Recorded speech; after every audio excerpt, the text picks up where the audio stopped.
بسم اللہ الرحمن الرحیم۔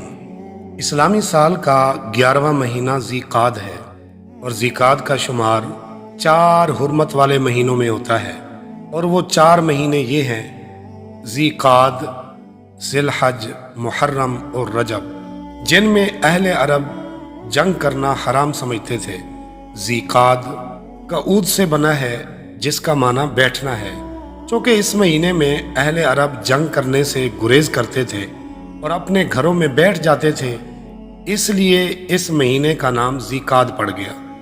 اس مہینے میں اللہ تعالیٰ نے حضرت موسیٰ علیہ السلام سے تورات دینے کے لیے 30 راتوں کا وعدہ فرمایا تھا، پھر مزید 10 راتوں کا اضافہ فرما کر کل 40 راتیں مکمل ہونے پر ان کو شریعت اور کتاب یعنی تورات عطا فرمائی۔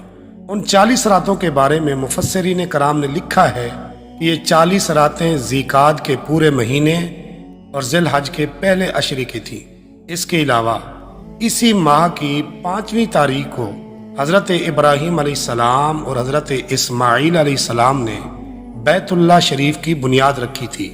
اسی مہینے کی 14 تاریخ کو اللہ تعالیٰ نے حضرت یونس علیہ السلام کو مچھلی کے پیٹ سے نکالا تھا۔ ماہ ذی قعد سن 5 ہجری میں حضور نبی پاک صلی اللہ تعالی علیہ وسلم نے ام المومنین حضرت زینب سلام اللہ علیہا سے نکاح فرمایا تھا، اور اسی طرح ماہ ذی قعد سن 7 ہجری میں آپ صلی اللہ علیہ وآلہ وسلم نے حضرت میمونہ سلام اللہ علیہا سے نکاح فرمایا تھا۔